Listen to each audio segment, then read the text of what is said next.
Yeah, so we're located here in Vassar, Michigan, just outside of Franklin. We farm 800 acres and milk 200 Jersey cattle.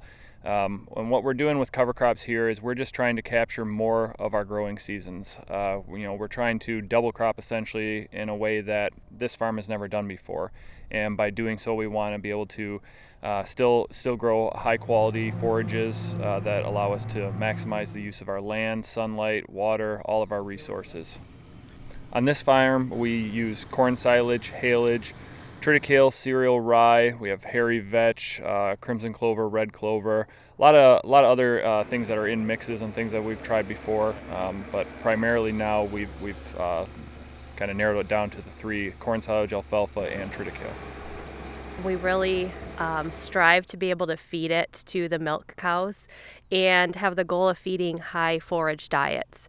So what we are striving for is to harvest it at a maturity that really capitalizes on both protein and digestibility of the fiber. When I'm dealing with a cover crop that I want to be a forage, I stop looking at it as a cover crop and I look at it as a forage. So that means for us, I need to seed it at a higher rate, more than likely, and I need to feed it as well. That crop needs nutrients in order to produce at its maximum potential, because if it's not producing at its potential, then I'm kind of wasting my time, because for us, we have fixed costs that don't change whether an acre yields 3 tons or 5 tons. So if I can maximize that tonnage, then I can be more efficient with my harvesting costs. Yep, so when we go out in the field, we're always analyzing these fields and trying to plan out where they're going to be at when we actually have a weather window for harvesting. And that is our biggest struggle here, is dealing with the weather and how quickly these types of cover crops mature. So what we're after is cutting them and harvesting in boot stage. I try to err on the side of going more towards vegetative state than having a crop that's already headed out, as that's when we see a big decrease in the nutritional value of the feed. The material that we're working with today is a combination of forages. We have triticale, and also included in this is some vetch. And you can see that it wraps right into these plants, and that forage legume that is in combination with the triticale will actually provide higher protein, better digestibility, and nutrient availability.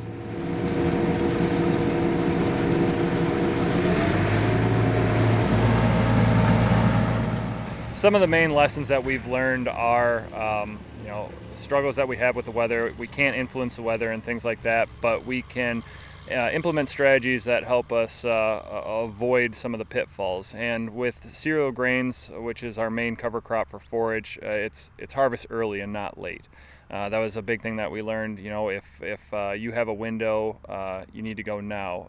If you see rain coming in the forecast and you're approaching boot stage, go now. Don't wait until that crop's headed out, because it goes quickly, especially when we see heat like we did here a week ago. James, why should other dairy farms participate in this MMPA program that they have offered for all of their members? So the program itself, I would encourage people who are kind of on the fence about trying to do some cover cropping, either just for the cover crop itself or forage.